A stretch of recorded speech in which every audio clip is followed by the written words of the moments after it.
I would not pitch work on a Saturday afternoon, even in video conference, if you offered me all the money in the world. You're motivated, but I always knew that it's not just about a career. It's about doing it the right way and doing it in a way full of Torah and Mitzvot. That's only one side of the equation. That's for yourself. The other side of the equation is to make the world a better place. To make Kiddush Hashem in everything you do, every single day, to reach out to others, to help them. I have so much to learn from people who are older. I also have a lot to learn from people who are younger because they just see the world with their eyes wide open. And, we Chazal say, Mi talmida yoter mikulam. Right. Hi, everyone, and welcome to the Jewish Professionals Podcast, the JP Podcast. I'm Hillel Bainach. And I'm Benjamin Winters, and we're students at Yeshiva University, just looking for some advice. Our aim is to bring to you Jewish professionals from every industry to learn from their successes and failures, how they grew in their career and Jewish identity, and made a Kiddush Hashem along the way. We hope you can apply what you learned through the lessons to your own life as they pass the torch to us, the next generation. We can't wait to go along this journey with you. This is the Jewish Professionals Podcast. Woo! Welcome back, everybody, to another exciting episode of the Jewish Professionals Podcast. And I would be remiss if I didn't mention my co-host, Ben, completing a half marathon this past Sunday. Yeah, it was pretty exciting.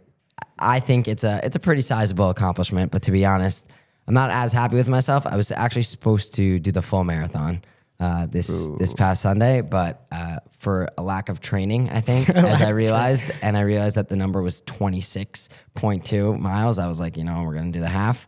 How does it work? Do they run together at the start? Yeah, you run together at the start, and you sort of, for the fast marathon runners, you split at the same time. Like the full marathon runners continue running, they do another lap, and the half marathon runners go to the finish line. So you go together, and then in the end, you have the half marathon runners finish. But I was excited. It's a pretty big accomplishment, and hopefully now we're going to realize that we actually have to train for a full marathon. Yeah, exactly. At 26 is the gematria of Yud K Vav K. Right? Something to strive for. I think that means it's that connection with HaKadosh Baruch Hu. Wow. It's a chiyuv now. Yeah. Starting off at the bank. Do we have a good gematria, though, for 13 and maybe 13.1? Not quite. I don't know. 13. Yeah, it's all good. You almost got there. Halfway. But anyways, Ben, we have an exciting guest today. Yes, we have Professor Alan Pfeiffer here at YU. He went to YU as a student, then Columbia Business School. He was at PwC, S&P, and now is an MD at Kroll. Professor, thank you for coming on. Really appreciate it. Thank you for having me. And I kind of wanted to ask, what's it like being back here at YU so many years later, even though you come back all the time? But that would be my answer. Is I had not been at YU for maybe 20 years after I graduated, and then my sons went to MTA, Yeshiva University High School. I used to drive them carpool like once or twice a week just to see what's going on in Minyan over there and get back to your roots. Get the sense of the high school environment, the college environment, see what it's like. Mm-hmm.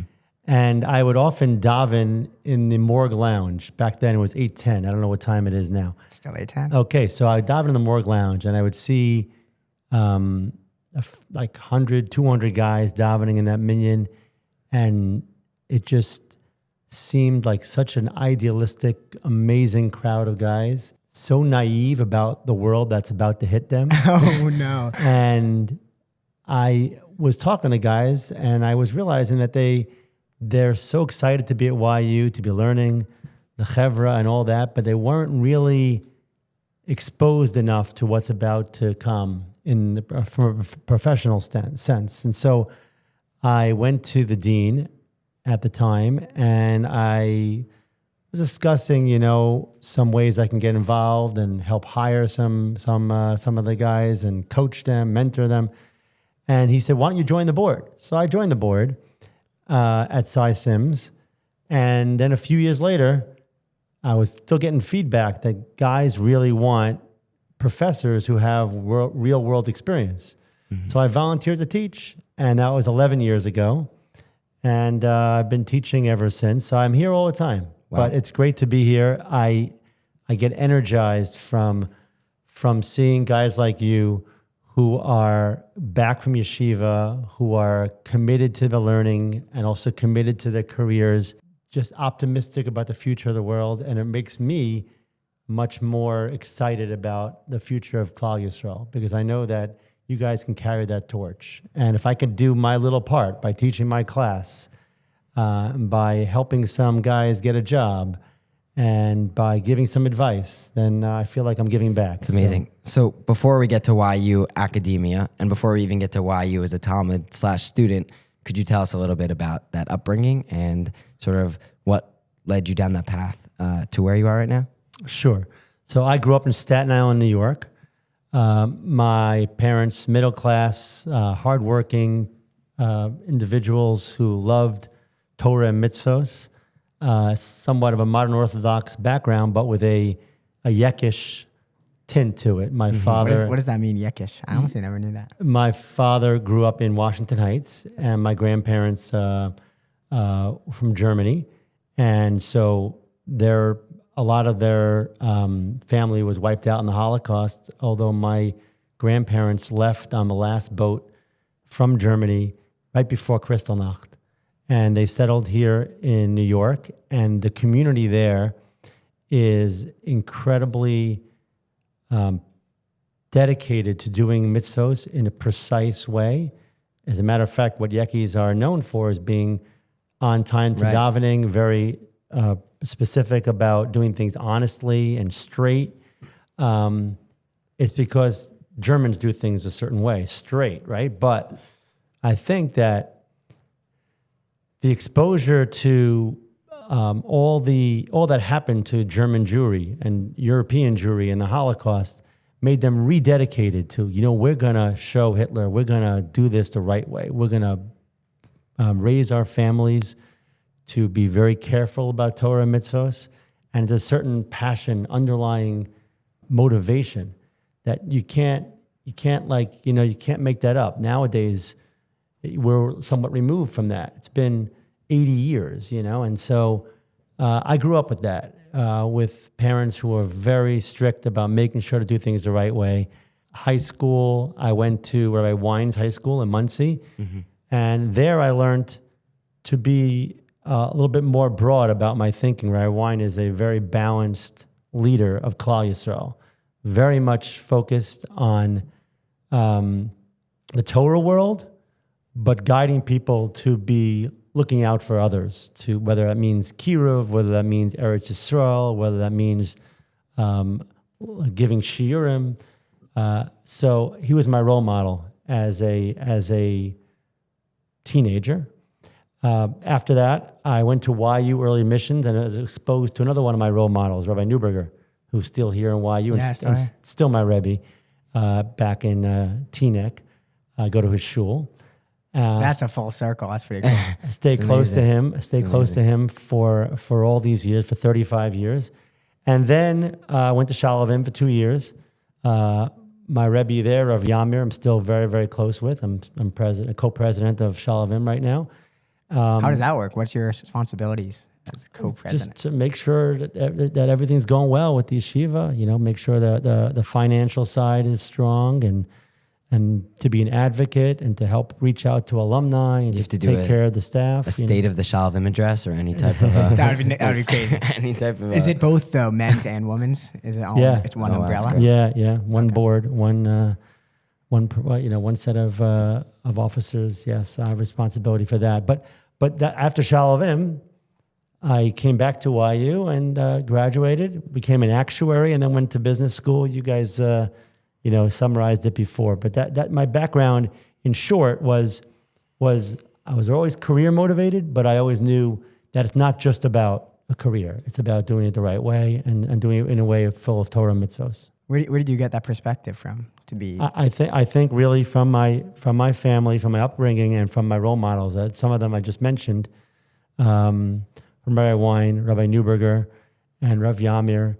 I think Shalavim was an incredible place for me to learn, because its focus, its mantra is to live a life of Torah, but as a proud, happy, Ivdu es Hashem b'simcha kind of person, not like totally intense and removed from the world, but rather go out to the world and make it a better place. I believe very strongly that it's important to be close to the HaKadosh Baruch Hu. That is our goal in life. But don't forget that that's only one side of the equation. That's for yourself. The other side of the equation is to make the world a better place. To make Kiddush Hashem in everything you do, every single day, to reach out to others, to help them if people are less fortunate than you, to get involved in the community, to learn Torah. You know, there's so much more that you can do than just sitting in a base medrash, yourself learning. You've got to spread the wealth, figuratively and literally, to make the world a better place. That's great. So going to that broad life and going to that person who contributes to the world, when you got to YU, did you know right away you were going to go into business? Were you sort of curious about different career opportunities? Were you speaking to a bunch of different people? What was the path towards actuary school? So that's a good question. I was dating young. I met my wife in Camp Hask after my 11th grade year in high school. People meet their wives at Hask, really? Yeah. The halakhically approved shidduch camp. Yeah, you stole it out of my mouth. Yeah. It worked very well for me. My wife's from Cleveland. I would never would have met her otherwise, likely. So Miriam and I were dating. It was like 4 years. We were going to get married a week after we graduated YU. And back in those days, listen, I'm talking about in the late 80s, early 90s, the pretty much accepted rule was if you're going to get married, you're going to have a job. You know, you got to be responsible for yourself and independent. So I wanted to find a career that met my skill set, that allowed me to have a seder at night and learn and be committed to my young family and make a good living. So Rabbi Wine actually recommended, you're really good in quantitative things. You're good in math. Why don't you try being an actuary? And I could actually, at that point, I did it for a few years and I fooled people to thinking that I'm really smart. Actuaries are supposed to be smart. Right. So I got into Columbia Business School. So it all worked out. So for a few years, I was making a good living, took a few tests, and getting good experience, making decent money while I was growing my young family. And then I went to Columbia. My wife was working at that point, so we supported ourselves, and that's how we started out. What does an actuary actually do? What's the day-to-day?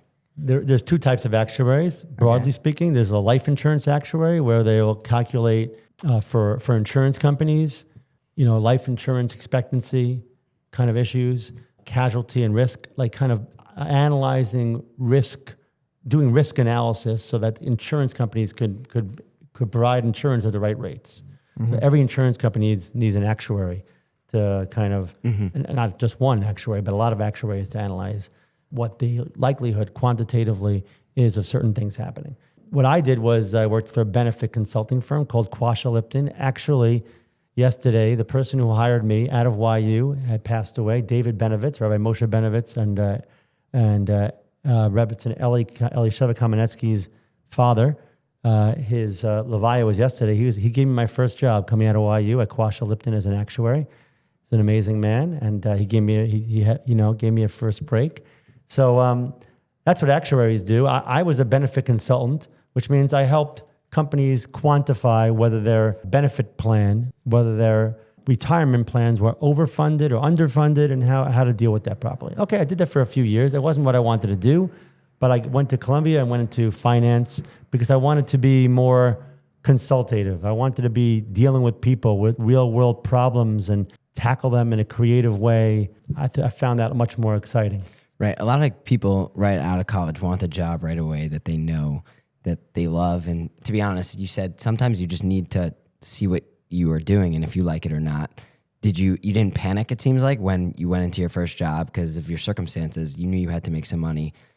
Does it take time to really figure out what you want to do, even after college, to decide what you're good at? For me, was destined to go to graduate school. So I just viewed it as a job for a few years, getting great experience, understanding the corporate world, how to be a professional, how to work as a team.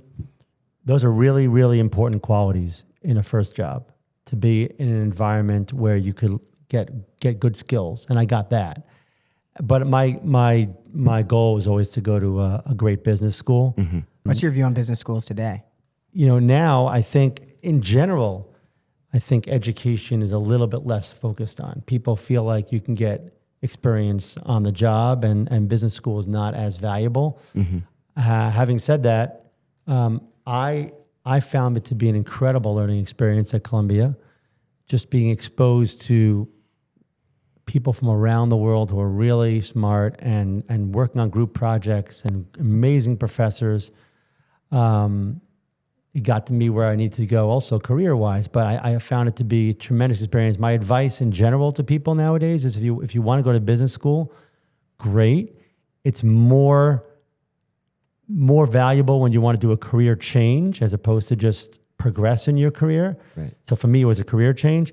But secondly, I'll say this despite the fact that I know that Cy Sims has created a business school, I would say you should make sure to go to a top business school, top 20 business school.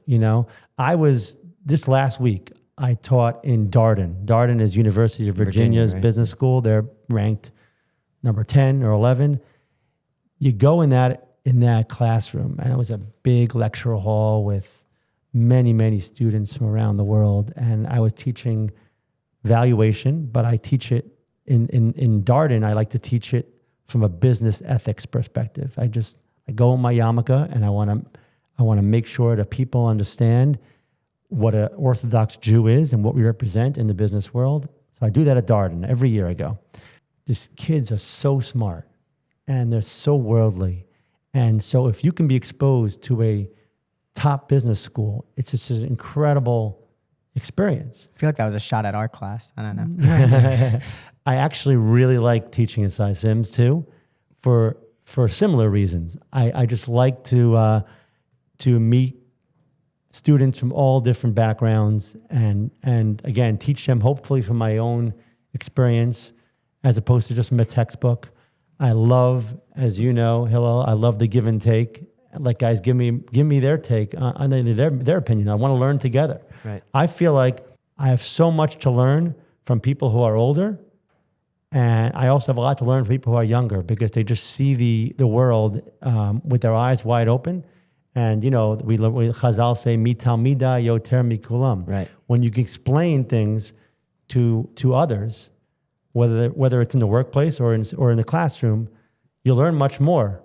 Because you get a fresh perspective on things, and you learn to teach it in a way that makes sense. Right. So not to go to business school because it looks good on the resume, but literally to be surrounded by people who are also worldly, also really bright. Could you give some advice to how to maybe improve your business acumen or just your world acumen? Maybe if you're not in business school or if you're still in college, if you're already in the workforce, how someone can do that? Sure. I think that if you want a job in real estate, if you want a job in finance, if you want a job in healthcare, you have to demonstrate that you're actually passionate about it, not just looking to get a job because you want to make a buck and you want to work 9 to 5. Read the Wall Street Journal, read the trade rags, meet with professionals who are in the industry, actually show that you care, show that you are not just doing a job because you have to, but because it's exciting. Ultimately, you'll be successful if you're passionate about what you're doing, not if you're just checking in and checking out. Nobody wants an employee who's not going to take responsibility, accountability, ownership of the issues that are in front of them. Yeah, you might do okay, but if you really want to do well, show you're interested and go a little bit beyond what's expected. And so that applies also to somebody who's in college. You want to get it, you want to get somewhere, look at what issues people are facing. If you want to be an equity analyst, read equity analyst reports. Look at reports that were accurate and those who actually, those didn't work out so well. They predicted Tesla was going to trade at whatever and it didn't come close to that. Well, where did they get it wrong? So do your homework. Don't just expect things to happen. If you're a valuation professional, you're just somebody, take my class, you love valuation. You want to just not go into finance and be an investment banker, but you want to do a valuation. You want to have a valuation career. Well, you got to read some books by Aswath Damodaran, who's the king of valuation. Go to his website and see what he says about the correlation of risk and return in the various industries and how historical beta is different than projected beta. Tim Kohler also, right? Yeah, whatever, just you gotta dig in and take it seriously. Yeah, that's great advice. And also, what's interesting to me is that you mentioned how you were balancing so many things, wanting to learn Night Seder, and also having a young family, and also you're not just skimping on work; you're putting your heart and soul into it. So, yeah, how do you have the time to do that? Well, they say if you want to get something done, find the busiest person out there and ask him to get it done. Yeah. Because you have to make choices, not to cut back on how much sleep you're getting, or not to cut back on your family time, not to cut back on your health. But there are certainly things that people do that are just a waste of time. And you just make sure that every day you wake up, you say, Moda ani lefanecha melech chai v'kayam shechazarta binishmasi bechemla kama rabba emunasecha. Some people put the comma in the wrong place. The comma does not go before bechemla. It goes after bechemla. HaKadosh Baruch Hu woke you up with that level of kindness, and Hashem has a lot of faith that you are going to make today a great day.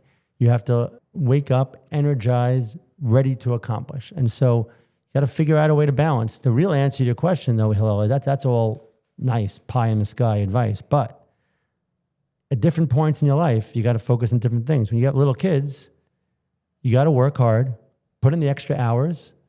When you're not actually working, go home, spend time with your wife and kids, and learn. Then when you're older and maybe your kids, don't need you as much in the morning or at night, you can get involved more in the community and you could do chesed. At different points in your life, you could work harder. Some points you got to come back, you got to cut back a little bit. You got to always be shifting and always looking at how you could do better. If you're going to spend 8 hours on a Sunday afternoon watching football, you're probably not going to have a very productive day. Unless you're doing it with your kids and coworkers at the same time. You better hope. Could you take us through maybe one of the defining moments, I guess, where you either cut something off or you added something in that was a statement for yourself, like this is what I'm committed to? Well, when I first got married, I joined Rabbi Newberger's community, and I was learning in the Kroll every night. That worked out well for me. But as my kids got older, they needed me at night more. My wife needed me at night more. This is after I got home from a long day of work, and I had to help with studying for tests with kids. I have 6 kids, Baruch Hashem. Now they're all older. 5 are married. And our youngest is in MMY. She's... Not Shalavim. That's right. But she's doing great. And at some point, as our kids were getting older, I realized, learning at night is not so easy for my wife and kids. So as hard as it was for me to be such a morning person, I switched my schedule, had to go to sleep 11:30, and I wake up really early in the morning and learn for 2 hours in the morning before davening. So that I switched from a night person to be a morning person, which I had to make that adjustment. So that's, I guess, one example. What's early? I mean, I wake up a little, 5:45 or so. I have shir at 6:20. Now I'm going to Rabbi Sobolovsky's shir at Kol Boker. So we're learning Bav Mitzvah, you're learning in YU. What parak? I love it. Well, we're doing the first parak. Oh, fine. We just started Tuck for Coin. Oh wow! Oh, good. Good luck. Yeah. Yeah, good luck. We've been there for I don't know how long. Have we been there? I don't know. Since winter break, I think we've been on that. But it's a great sugya. So and then I learned Daf Yomi. So I get some iyun, some in-depth Gemara, and then I get the Gemara where I'm moving a little faster through Shas.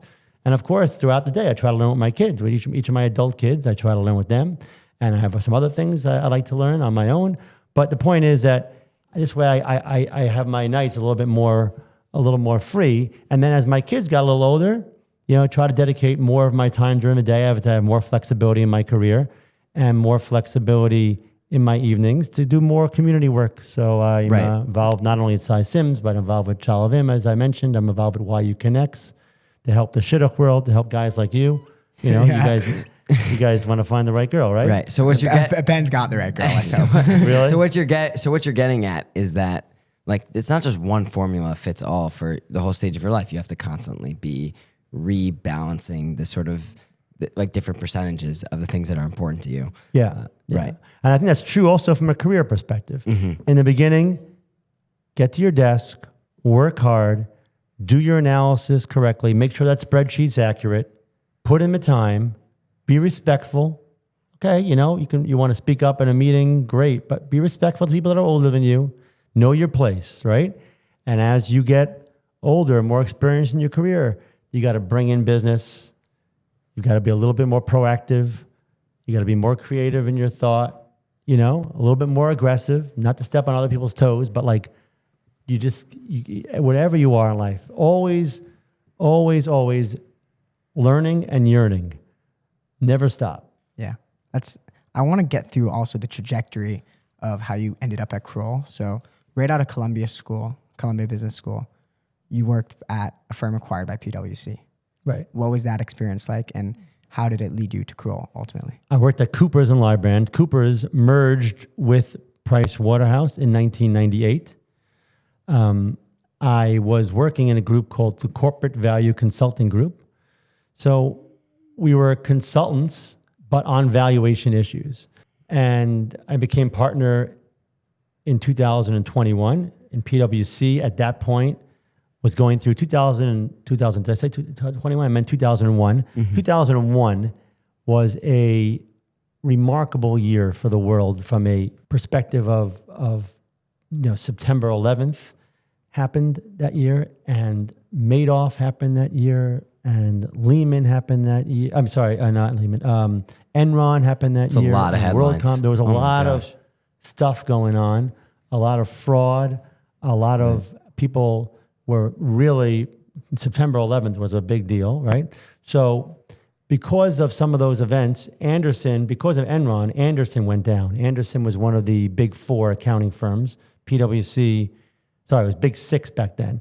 PwC was one of them. Andersen was one of them. Andersen went bankrupt because of that. And so what PwC decided was to sell off a lot of their consulting businesses. So we were one of the consulting businesses. We were sold off. And we ended up, going to S&P, Standard & Poor's. And then we did a management takeover and created Duff & Phelps, which became Kroll. So what does that management takeover mean? All the partners decided to invest in the business and get a private equity sponsor and create a new firm. I see. Why did you decide? How did that decision come about? From S&P? Yeah. Well, S&P was a big company. We were a small part of S&P doing consulting. We felt we had some independence issues, some conflicts, because we were a rating agency and also doing consulting. Right. We wanted to be free from all those impediments, just like it was a problem being part of an audit firm, an accounting firm. When we were part of PwC, it creates actual conflicts. If you're an auditor, you can't necessarily advise on the consulting side sometimes, but it also creates a perception that you're an accountant. We wanted to be free. We wanted to be able to be consultants helping corporations in the boardroom, lawyers on big stakes litigation, big stakes bankruptcies, due diligence. We wanted to be a broader world-class consulting firm. So we started that. Yeah. We started that when we came out of S&P. We started that by buying a small investment bank called Duff & Phelps. Then we created a consulting firm out of that. We had, at the time, we were a few hundred people. And now taking it forward to where we are today, we're 6,500 employees and consulting on basically everything there is to do within financial advisory and risk advisory. Wow. By the way, the whole concept of rating agencies, like I guess we saw in 2008, is just so sketchy to me. The fact that they compete with each other to accurately rate companies.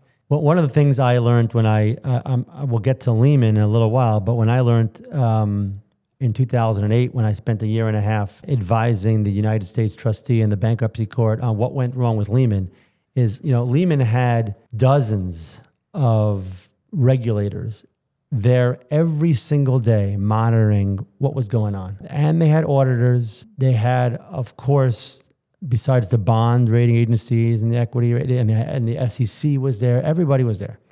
And they just couldn't figure out what was going on. Right. Still, you got like the whole... Everybody. And you know what? You're unfortunately, the best and the brightest don't always go, to work for a regulator. They're trying to go to work at Goldman Sachs. Right. So the people at Lehman were smarter and could easily hide More whatever savvy. they were doing. A little more savvy, a little bit more easy to manipulate their own books than somebody coming in and trying to figure it out. So I think the rating agencies in general, it's complicated because you're saying that you're talking about from a competitive perspective, but Right. just in general, Yeah. it's hard to just rely on a rating agency. They know more than a regular guy on the street, but they don't know as much as what's going on in the company. God, that's very interesting. And then also when you go into when you guys take over and the management take over and you go into Kroll, how important was it that you enjoyed the people you worked with and you worked well with these group of people? That is, the reason why I'm with the same firm I've been with, same core group for the last almost 30 years. I think that many people jump around. Nowadays, people jump around more than ever. And you jump around because somebody's going to pay you 30% more. You got to think about who you're working with, whether you have respect for the people you're working with, whether you enjoy working with them. Are you working with good clients? Do you have a good team around you that's of smart individuals so you're learning from them too? And ultimately, what's good for your lifestyle? When you go somewhere else for 30% more, you got to prove yourself. You're going to have to adjust your lifestyle again, and you have to keep on doing that. And it doesn't mean you should never leave your job. There's certainly reasons to leave. I'm just saying that is a weighing of priorities that has to go on whenever when you think about it. And I think it's really, really important to work with good people that you enjoy working with and you respect. Yeah. Do you feel like religion makes you keep a distance, or people respect it and become closer to you because of it? That is a great question. I wear my yarmulke. I don't hide my religion. Always have? Always have. I could tell you one story where I did not wear my yarmulke, but I'll tell you that in a moment. But I always wear my yarmulke, and I'm testifying in court as well with my yarmulke on. I don't keep a distance. I know my boundaries. And what that means is I embrace conversation. I'm not shy about what I believe in. I make sure to behave the way I'd want people to perceive an Orthodox Jew in the workplace. I make sure to be honest as well and speak with a certain language. But at the same time, I'm not hanging out at bars at 2:00 in the morning either. I like to go with my colleagues or clients to a Yankee game, go out to dinner. But at a certain point, you go back home. I don't get drunk. Other boundaries, for example, Mike Pence, who was the vice president for Trump last time around, I remember him saying that he's a very seriously religious Catholic. He's a stark Catholic. Yeah, so he said that he made a gezerah for himself. He never is in a room with a woman by himself. Like, he keeps a yichud. Wow. Now, of course, we keep yichud. I keep yichud too. But one of the gezerahs I made for myself is I would not go myself with another woman out to lunch. Just the two of us, just out to lunch. I don't know, just even though we're both professionals. I obviously talk to them on the phone a lot, and I'm working in an environment where there are men and women. You have to just make certain boundaries for yourself. You don't talk about certain things in the workplace or anywhere with women because it could be inappropriate. So I embrace the real world. I embrace my colleagues. I'm close with a lot of people I work with, but at the same time, I know that my key is to be at home with my family, with my community, and to do what I know is and believe to be the halachic truth. Yeah, that's great. And what do you think? You've seen on both sides. You worked all the way up to becoming a managing director, and now I'm sure you manage other people who are just starting in their careers or trying to work themselves all the way up. What are the habits you think you see that led you to success and lead others continuously to success? I would say that what led me to success is, number one, HaKadosh Baruch Hu. But that's true for everyone. The thing that I believe is that not everybody recognizes that there's a lot of siyata d'shmaya involved, and continually being humble about the fact that it's not kochi v'otem yadi, that's all about how talented I am, but rather just an awareness that whatever talent you do have, whether it's the way you interrelate with people or your technical abilities or anything else, it comes from above. And if you keep that kind of perspective, that humble approach to your success, I think people enjoy being with you more. Arrogant people don't want to be with somebody who's so high on himself. So even when you refer to my success, my first response is, it's not my success. I'm in the right place at the right time a lot because God has blessed me. But in terms of ishtadlus, what my effort was to make sure to do things that I am passionate about and that I enjoy. And as I mentioned before, to be true to who I am, but to put all my effort into things and not just try to take shortcuts. And if you do that, I think if everyone should have success because you're in it. If you're really dedicated to it, you'll be successful in it. That's my key in a short answer, I would say. Yeah. I wanted to tell you a story. You asked me about my yarmulke. So one time earlier in my career, I think in the late 90s, I was working on a deal and went with some of the senior partners to a town in Germany called Höchst. Hoecsht, Höchst. I'm not even going to try to. It's pronounced Höchst. So interestingly, amazingly, that town, by the way, Höchst is the name of a company, but also the name of a town. There are places all around the world, in this place in Germany, you have it even historically in America, like in Bethlehem, Pennsylvania, was like a steel town. Everybody in that town worked for that company.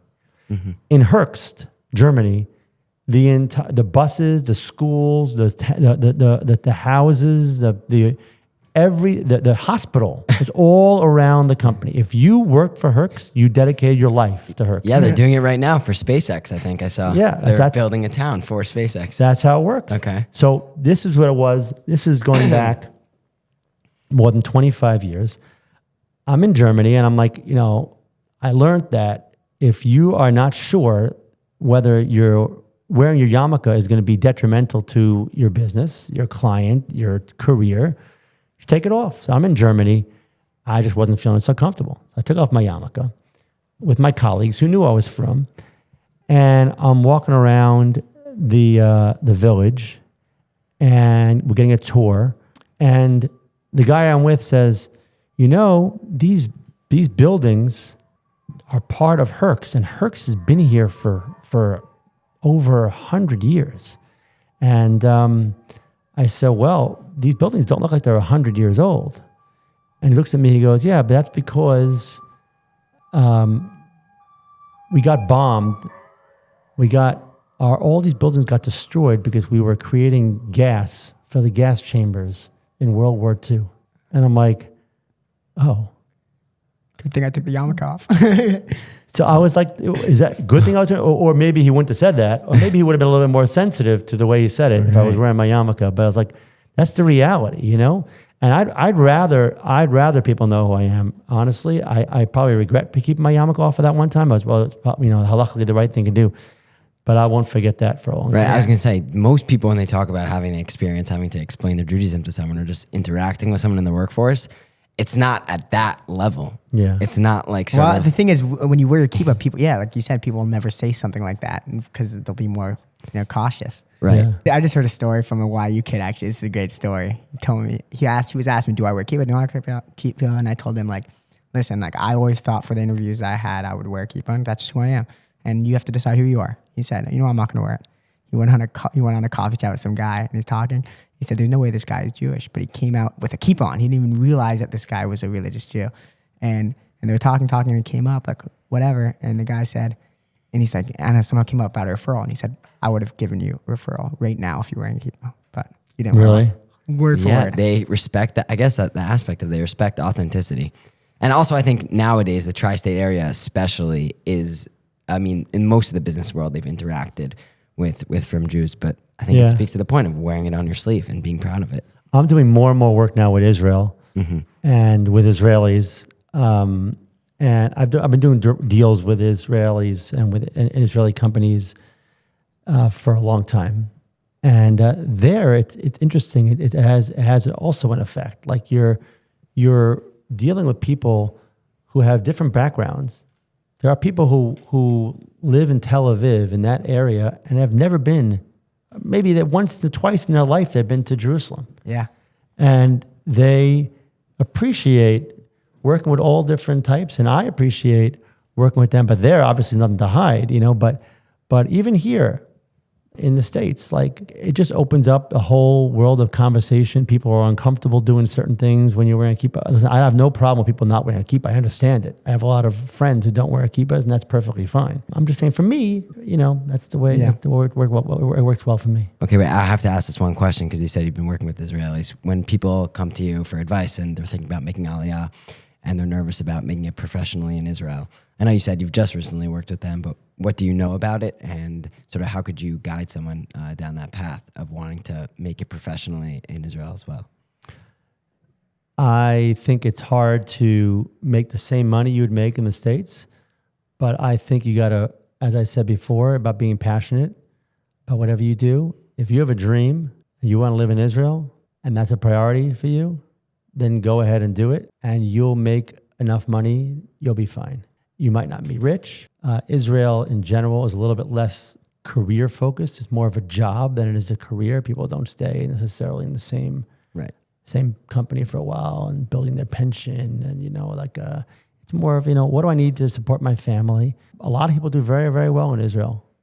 Both people who are starting up. I'm working with companies that are incredibly successful as startups and getting growth capital, doing deals. There's a lot of very successful people there. I would say follow your dreams. Better to go when you're young than when you're old like me. Yeah. Never too late. But was Lehman, would you say that Lehman transaction, was that the biggest, most headline transaction you've ever worked on? And maybe I've worked on a lot of large bankruptcies and litigations and transactions. Lehman was the biggest bankruptcy in the history of the world.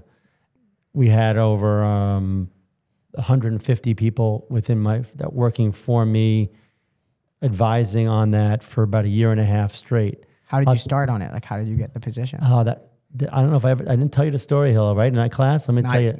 Do you know how I won that work? Behind the scenes. I knew some people. One of my colleagues knew one of the partners, and I knew one of the partners also from other work I had done in the past. And the lawyers reached out to me and said, would you like to pitch on being the financial advisor for the Lehman Examiner? I said, sure. I'll get you our qualifications. I'll send you a package, and you let me know when you're ready for us to pitch, assuming that we get selected.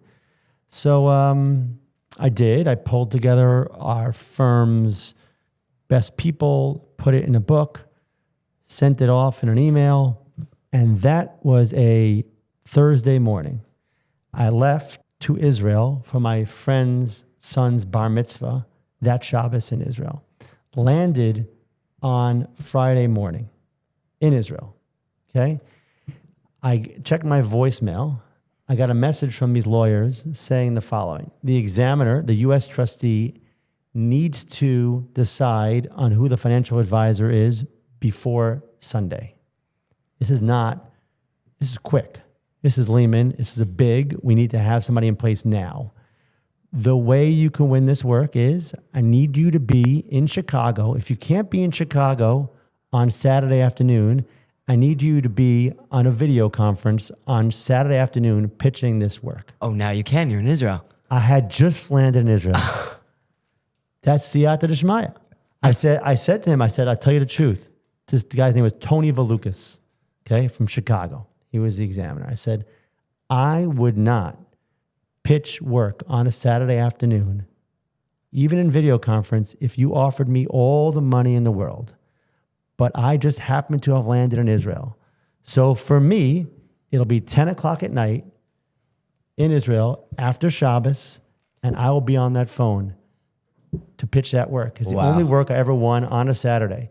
That's I pitched the amazing. work on a Saturday afternoon. It was all, there was nobody Jewish in the room. It was all the attorneys were you know, from Jenner and Block and some other U.S. trustees. And I said the same thing when I started the meeting. I want to let you know I'm in Israel. I don't want to think I'm a Orthodox Jew being insincere. Right. So, and they told me that I got the work on Sunday. I got on the next plane and flew back and started the project. That's unbelievable. What goes on in those pitch rooms? Like, what's your strategy? What are they looking for? And how do you set yourself apart from all the other people really vying for the work? I think you got to be well prepared to understand the issues.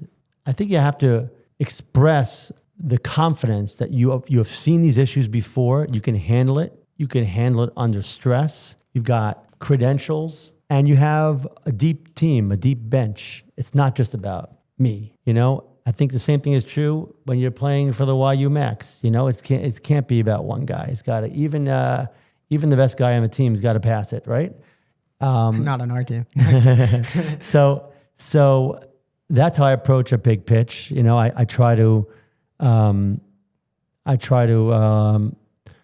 rely on my teammates. I try to express the fact that I've been there before, I've done that, I will make sure that I exceed your expectations every single time.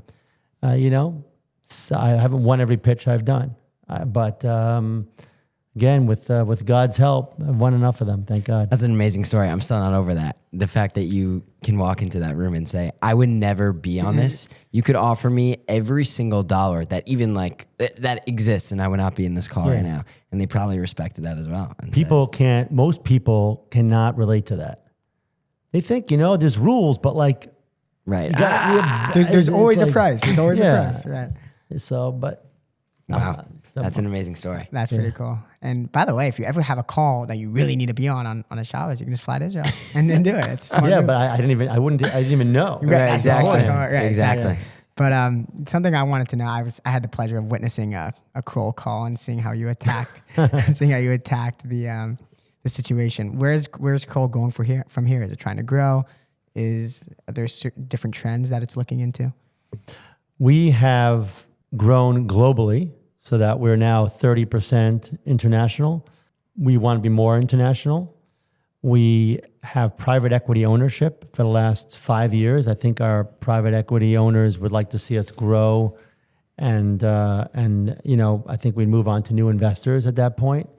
We have tried to expand the types of work that we do to go beyond just financial advisory, but really focus on risk, cyber security, to focus on some of the technology side of the world, to be really the advisor from the beginning of a company's transformation to all the way to the end. If it works out in a deal, or if it works out in a bankruptcy, or if it works out in a joint venture, whatever the end may be, we can be there for the continuum.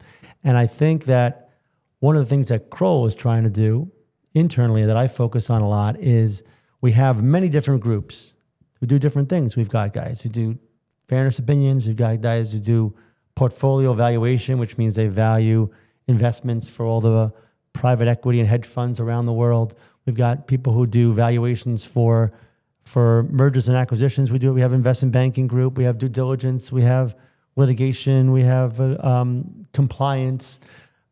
We have all different teams. What we need to do better is collaborate and bring different professionals to the project so that we could do better for our clients. That's what we stand for. One Kroll. One Kroll means we're one firm. We're not just a lot of different individuals.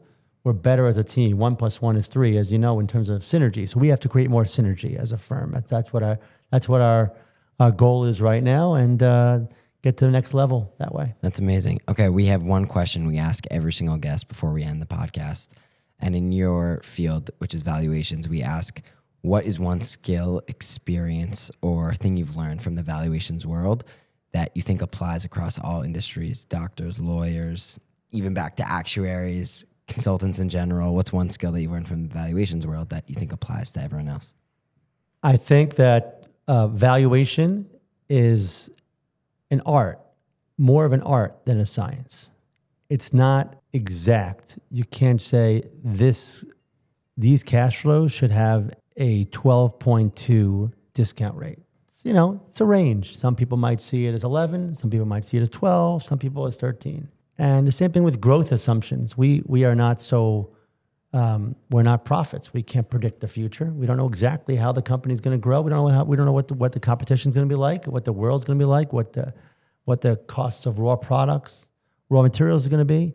So we can do our best to forecast. We can do our best to pick a discount rate, but it's not an exact thing, right? It's an art. And I think that all fields have a very, very important subjective, artistic element to it. If you're a doctor, there's science. There's a lot of science, but you've got to look at the individual and see not just having bedside manner, but maybe their circumstances are a little bit unique. Maybe they need a certain amount of time, a certain approach that's different. And no matter what career you're in, you're working with individuals. Every situation is somewhat different. And just like beauty is in the art of the holder, that's the way it is in every business. You're in a supermarket. Some people like to buy certain products. Some people like to buy others. And whether you're a lawyer, whether you're in finance, whether you're a doctor, whatever, you're an accountant, you got to realize that you've got to be creative in the way you approach things. You got to find the art even in the most scientific things you're doing. Because if you're just doing things by the book, here are the facts, and applying formulas, you're going to be replaced by AI. You're going to be replaced by a computer. Someone else is going to do it better than you. What you've got to do is be able to find the unique aspects and be creative about your approach. You got to find that art. You got to find that valuation. Value. Where's the value? Where's the value? It's not a particular exact That's science. great. That's amazing. Same thing in Judaism too. Like you have to have your own. You can't just follow the laws verbatim. You have to have your own personal touch, your own personal connection. Yeah, I once worked on a project advising a man whose name is Sir Anthony O'Reilly, Tony O'Reilly. Tony O'Reilly was a famous Olympic athlete. I was about to say, he sounds like an athlete. He's Irish. He got knighted. Got knighted. That's why he's Sir. He was the richest man in Ireland. He was the chairman of the board of Heinz. He was the largest shareholder of Heinz. And as he got very, very wealthy, he decided, like many people who are wealthy, how am I going to influence the world? And so if in the secular world, how do you influence the world? You either buy a sports team, right, or you try to influence media, right? Or politics, right? Or politics. So, some rich people buy a newspaper, buy a cable channel. Like Elon Musk is trying to influence the world in his way. Right. So what Sir Anthony O'Reilly decided to do was to buy International News and Media, INM, International News and Media, controlled all the newspapers around Europe. And that way you get writers who are going to tell the story the way you want to tell it. So he's a good guy. And we were advising him on a hostile takeover. This guy from a company called Digicel, his name is Dennis O'Brien. He said, I'm the richest guy in Ireland now. I started a company called Digicel. I provide cell phone service to all the poor Haitians and all the third world countries out there. And he was doing really well. Digicel was incredibly successful. He became worth $30 billion. He said, I'm going to buy out International News and Media. I'm not going to let you control the media. I'm going to do it. So it was a hostile takeover situation. So we were advising. We flew all around Europe to all his castles and try to figure out what we're going to do to stop this Irish Civil War. this Civil War. Yeah, exactly. The battle. It's exactly right. So, and what I saw there was this, he was older. His kids were all adults working in the company. And he was so distraught about the fact that somebody was taking over his legacy and his empire. And they were just fighting it out. It was all about power and ego and wealth And, all the things that literally Chazal say, Motziim es ha'adam min ha'olam. That's what they're fighting about. Remove you from the world. Yeah. And so I think just that's one story. It just brought home to me that we have to be cognizant of what really is important in life. But it's just one small example of being indicative of the fact that we need to, whatever lessons we learn from our clients, from our interactions, from people around us, we have to internalize. So what are you going to do about it? Well, what do we think is important in the world? What is really important? How we sharing influence? So that's what I try to internalize whenever I'm working with an important client. It's amazing. That's awesome. It's very interesting. Do you have any final takeaways as a Jewish professional in the workplace? Maybe kind of how you want your legacy to be remembered and what we can learn from it as young professionals? I'm not ready for my legacy yet. I'm still going. You can go with takeaways then. I think it's really important to be balanced, and balanced in terms of what you're doing each day, balanced in terms of learning from other people's perspective and not being so bold to think that you're the only one that knows everything, balanced in terms of realizing that the success you have comes from HaKadosh Baruch Hu, and ultimately be really serious about what you do, but enjoy, smile. People want to be around others who are happy and who are optimistic. Nobody wants to be around a downer. Smile and enjoy what you do. Enjoy your life, and you'll be more successful, and you'll lead a happier life. So I think that applies to life more broadly, but also in the career. Okay, Professor, thank you for coming on. We really appreciate it. Thank you to our whole staff. Thank you to JB, Ashley, and Josh for helping produce this episode. And most importantly, thank you to all our listeners. You guys are the ones that drive this podcast forward. Appreciate you guys all listening. Make sure to check us out on the next one. Thanks again, Professor, for coming on, and we'll catch you on the next one. Big presentation on Friday. Let's go. Let's hope you do well. Thank you.